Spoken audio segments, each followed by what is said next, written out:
Good morning students. मैं Raj Malwan, assistant professor political science SK government girls college Sikar. आज का हमारा टॉपिक है उदारवादी राष्ट्रवाद। जैसा कि हमें पता है 1885 में कांग्रेस की स्थापना हुई और कांग्रेस की स्थापना के जो प्रारंभिक 20 वर्ष हैं 1885 से 1905, यह उदार या नरम राष्ट्रीयता के काल कहलाया जाता है। कांग्रेस के प्रारंभिक 20 वर्षों के इस काल में उदार या नरम राष्ट्रीयता की प्रधानता रही। इस युग में कांग्रेस किसी भी प्रकार एक क्रांतिकारी संस्था नहीं थी। इसके नेताओं ने ब्रिटिश सम्राट के प्रति विश्वास तथा सहयोग की नीति अपनाई तथा वे याचना, स्मृति पत्रों और प्रतिनिधि मंडलों के आधार पर भारतीय जनता को राजनीतिक अधिकार दिलाने के प्रयत्न करते रहे। कांग्रेस के इस काल की सबसे बड़ी सफलता 1892 का भारतीय परिषद अधिनियम था।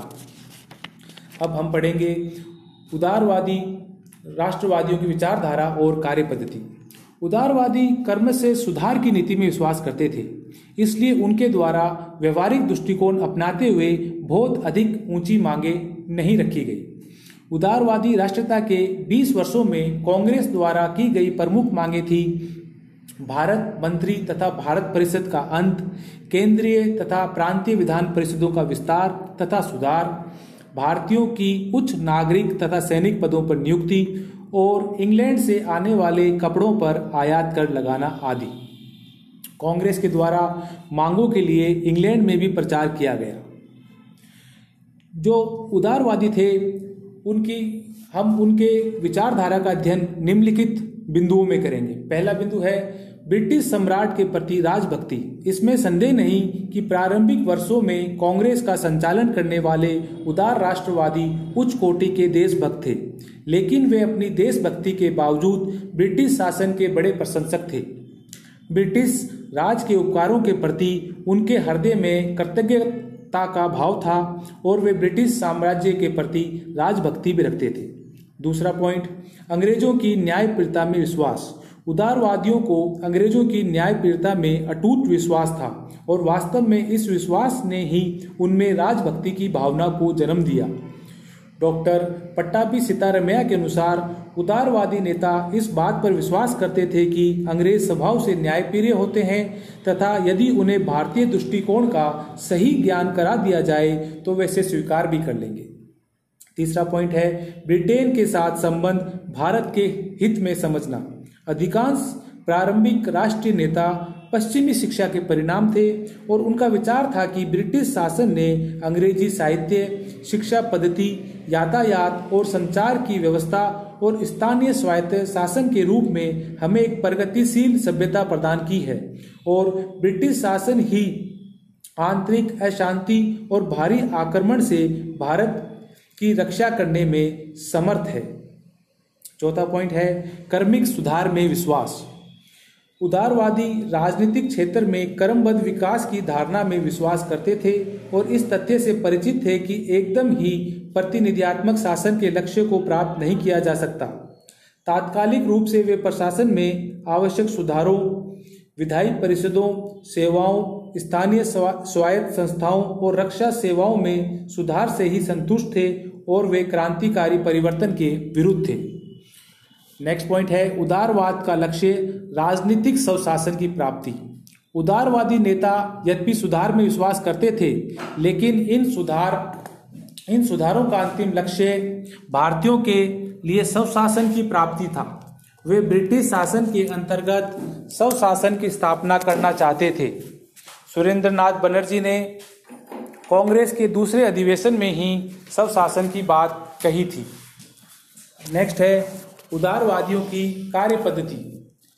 उदारवादी संवैधानिक साधनों में विश्वास रखते थे। उदारवादी हिंसा और संघर्ष के विरोधी थे तथा वे संवैधानिक साधनों में विश्वास रखते थे। उनके द्वारा संवैधानिक सुधार के अपने लक्ष्य को प्राप्त करने के लिए प्रार्थना पत्रों, स्मृति पत्रों और प्रतिनिधि मंडलों का मार्ग अपनाया गया था, जिसे उनके आलोचकों ने राजनीतिक भिक्षावृत्ति का नाम दिया था। इन उदारवादियों को क्रांति या आंदोलन की अपेक्षा निवेदन की पद्धति में अधिक विश्वास था। अब हम उदारवादियों का अगर मूल्यांकन करते हैं तो ये देखते हैं कि वस्तुतः न तो उनकी राजनीतिक मनोवृत्ति सही थी, न ही उनके द्वारा अपनाए गए साधन प्रभावदायक थे। अंग्रेजों की न्यायप्रियता में भी उनका विश्वास निर्मूल था। जैसा कि बाद की घटनाओं ने सिद्ध किया कि साम्राज्यवादी अंग्रेज सत्य और न्याय के स्थान पर शक्ति और दबाव की भाषा ही समझते थे। इसके अतिरिक्त उदार राष्ट्रवादियों द्वारा अपनाई गई वैधानिक पद्धति भी ज्यादा प्रभावदायक नहीं रही। सन 1918 तक उनकी अनेक प्रार्थनाओं और याचनाओं के बावजूद भी अंग्रेजी शासन ने उनकी नितांत उचित तथा वेद मांगों के प्रति भी कोई रुचि नहीं दिखाई थी। उन्होंने जिन साधनों का प्रयोग किया वे अत्यंत साधारण कोटि के थे तथा ब्रिटिश शासन पर उनका कोई प्रभाव नहीं पड़ा। इन सब के अतिरिक्त उदार राष्ट्रवादिता की धारा का नेतृत्व करने वाले व्यक्ति जन नेता भी नहीं थे। इनका साधारण जनता से कोई संपर्क नहीं था। इस संबंध में गुरुमुख निहाल सिंह ने लिखा है कि संभवत गोखले को छोड़कर कांग्रेस के नरम नेताओं में स्वतंत्रता के लिए व्यक्तिगत बलिदान करने और आपत्ति सहने को कोई तैयार नहीं था। लेकिन इन सब के बावजूद उदारवादियों को कुछ सफलताएं भी मिली।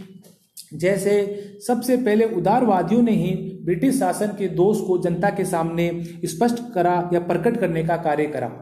उन्होंने भारतीयों में राष्ट्रीयता की भावना को जगाया। उन्होंने देशवासियों को शिक्षा दी कि वे सांप्रदायिक और प्रांतीय धरातलों से उठकर सामान्य राष्ट्रीयता की भावनाओं को अपने हृदय में विकसित करें। सबसे पहले उदारवादियों ने ही भारतीयों को राजनीतिक शिक्षा प्रदान करने का कार्य किया और उनमें प्रजातंत्र तथा स्वतंत्रता के आदर्शों को प्रसारित किया। सबसे पहले उदारवादियों ने ही भारतीय स्वतंत्रता संग्राम के लिए लोगों को तैयार करने का कार्य किया तथा उनकी जो तात्कालिक सफलता थी वो था भारत परिषद अधिनियम 1892। अब हम कुछ महत्वपूर्ण उदारवादी नेताओं के नाम बताएंगे। पहले थे A.O. ह्यूम, दूसरे दादा भाई नौरोजी, तीसरे सुरेंद्रनाथ बनर्जी, चौथे फिरोज शाह मेहता और गोपाल कृष्ण गोखले। धन्यवाद।